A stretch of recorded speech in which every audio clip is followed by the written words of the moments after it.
El Centro para la Prevención y Control de Enfermedades, CDC por su sigla en inglés, establece que dentro de las personas con mayor riesgo de enfermarse gravemente se encuentran las personas de todas las edades con afecciones subyacentes. Mi nombre es Carolina Ávila Coral y en este video de Safety Ya te contaré cuáles son esas morbilidades preexistentes, esas condiciones subyacentes que se deben verificar en los trabajadores.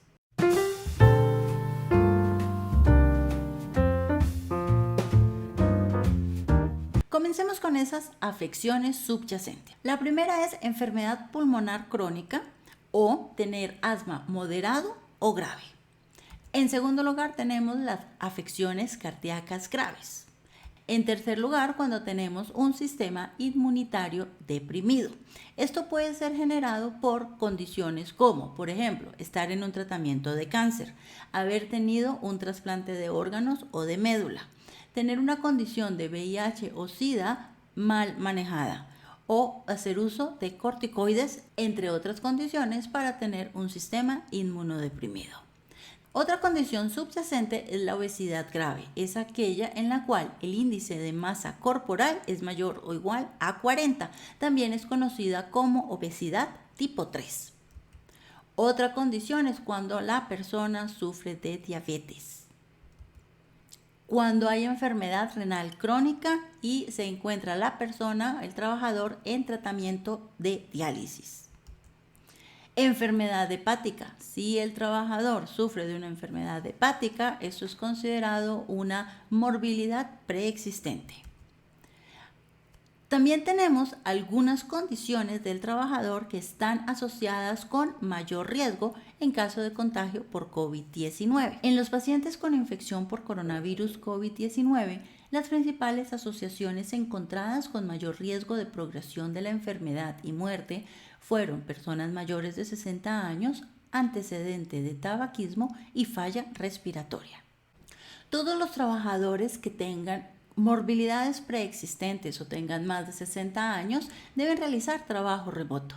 En el caso colombiano existen dos normas que obligan a los empleadores a verificar estas condiciones preexistentes en los trabajadores. Tenemos la resolución 666 de 2020 y la circular 030 de 2020, donde podremos encontrar más información. A su vez les dejo los enlaces en la descripción.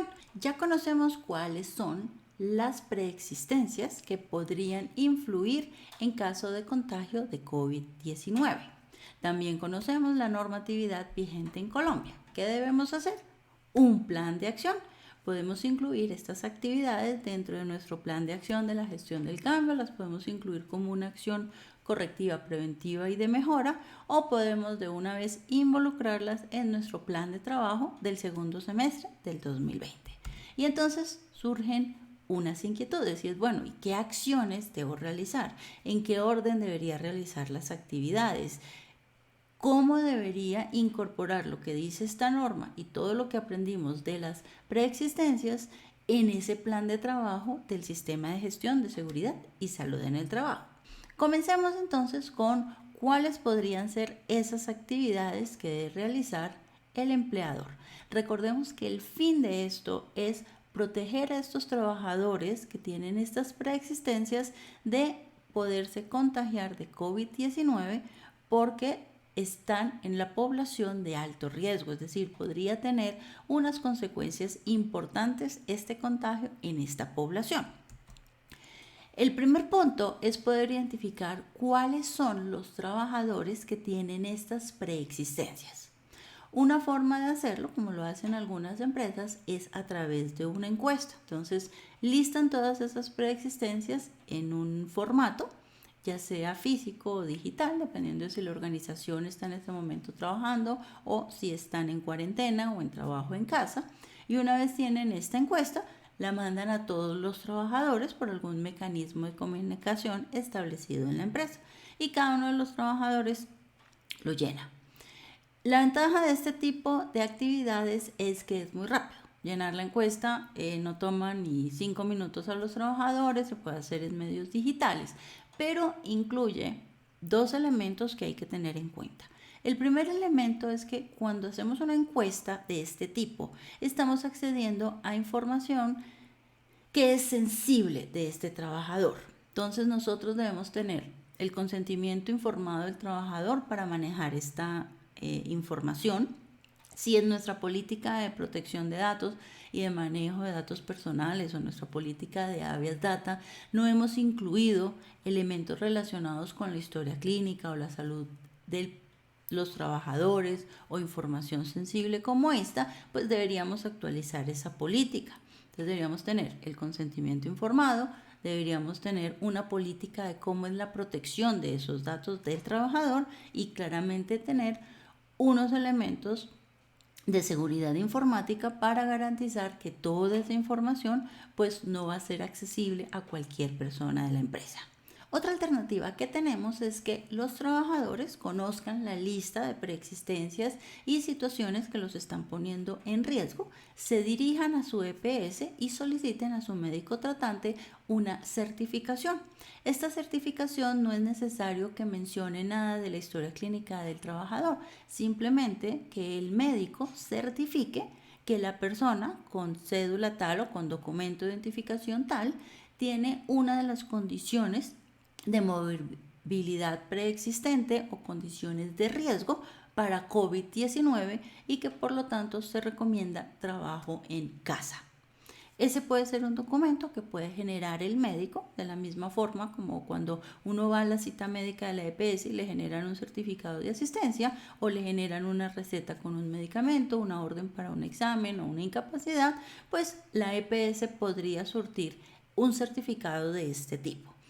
¿Qué desventajas tiene este procedimiento? Claramente es más demorado, porque depende de que el trabajador solicite la cita médica a la EPS, se dirija, lo revisen, miren su historia clínica y le generen el certificado. Pero va a permitir que el empleador en ningún momento esté involucrado en un conocimiento detallado de las situaciones que afectan a ese trabajador. No hay un manejo de esta información sensible porque la certificación no tiene que decir exactamente cuál es la situación o la enfermedad que tiene el trabajador. Disminuye pues todo el tema de consentimiento informado, política de protección de datos, estar pendiente del manejo de esa información.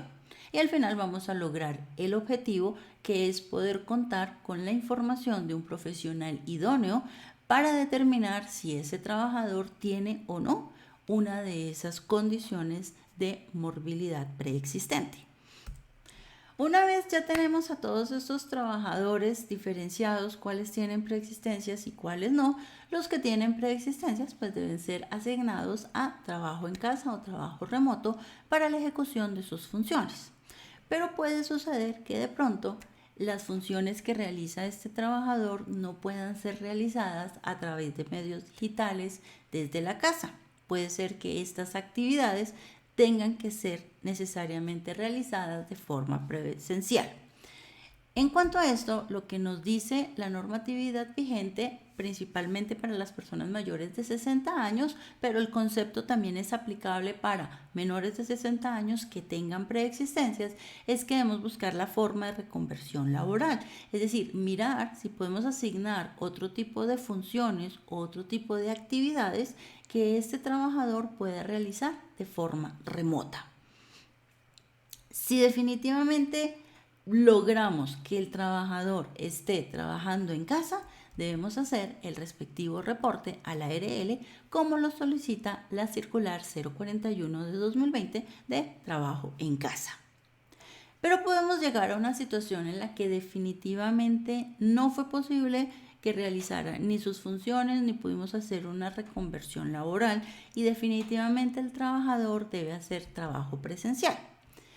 ¿Qué es lo que dice la circular 30 de 2020? Esta circular nos dice que debemos buscar priorizar los turnos de estos trabajadores de tal forma que tengan el mayor distanciamiento social posible.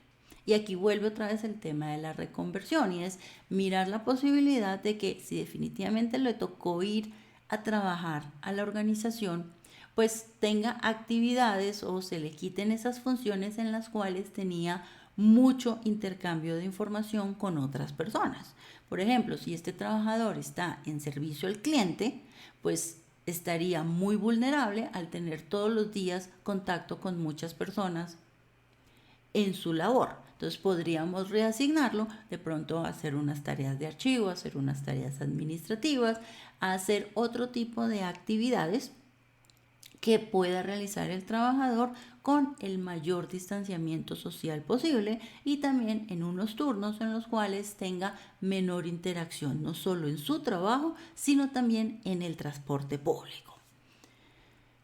Una vez realizamos eso, debemos tener en cuenta que el Ministerio del Trabajo está buscando siempre realizar una protección de la salud de los trabajadores y una protección del empleo.